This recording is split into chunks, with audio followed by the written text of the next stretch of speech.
Hello, this is Sephi from Sephi Eats, and today we're going to do an unboxing video.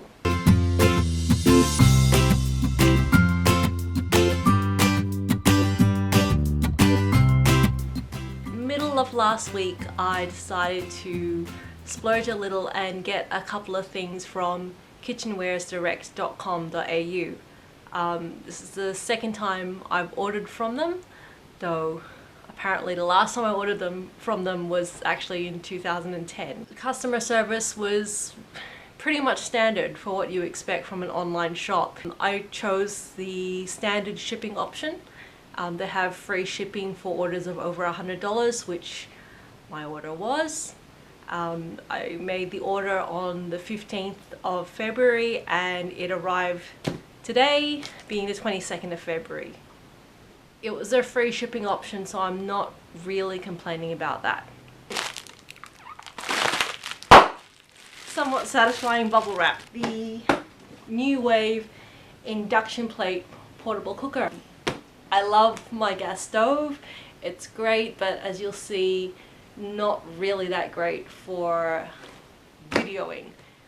So this is $99 on Kitchenwares Direct. I have only seen it in one other shop, which was a general trader, for $129. Doesn't qualify for free shipping on its own, but you know, you only have to order $1 more worth of stuff. We just went a little bit overboard. Everything's packaged pretty tightly in here, which is good. There was very little excess packaging. Okay. This is the included pot that you get with the hot plate. It's a pot. It has a lid. It's very, very light. It is very, very thin. And the test for seeing whether something will work on an induction cooker is see whether the bottom's magnetic. So there's another little toy we got recently, which is a gorilla pod with magnetic feet.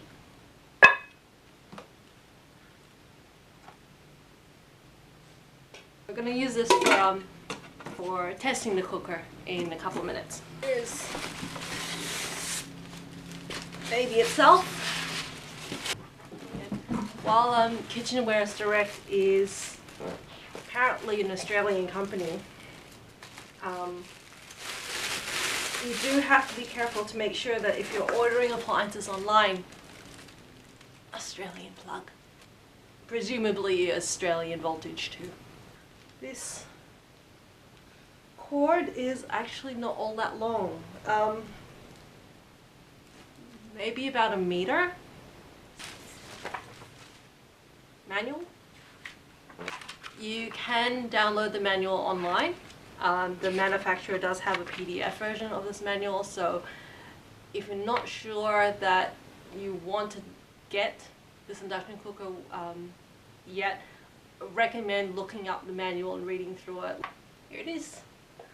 Induction plate. There's the part that actually gets hot. I like that it has two guides to tell you this is essentially the center of the burner. This is the outside rim, so you know the larger size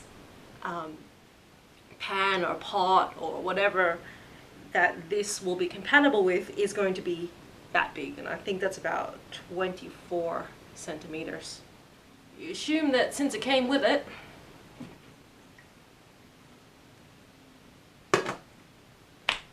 basically what we're going to do is going to turn it on and see how long it takes to boil a liter of water.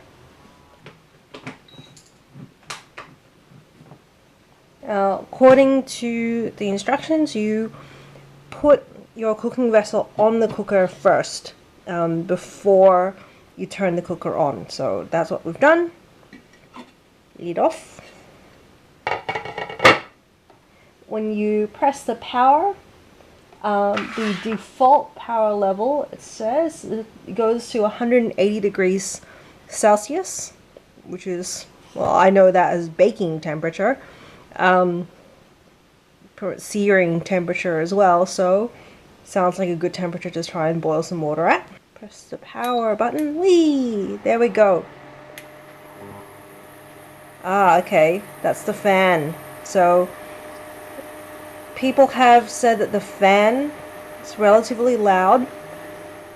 Pretty much the only drawback I've heard about the induction cooker. So there's the fan. You've got your function select buttons here. Lock to lock whatever the current settings are on. Timer, down and up. Select mode. Basically, I think you can select between whether the display shows wattage, which it does now, and you can smell it. It's hot now. I don't know if you can see the water beating. I'm going to hold the camera up so you can see this. Look at that. That is hot. That is searing temperature right now. That is fast. Let's pour a liter of water in. See how long it takes to boil. Wow, that is hot. Okay, timer on.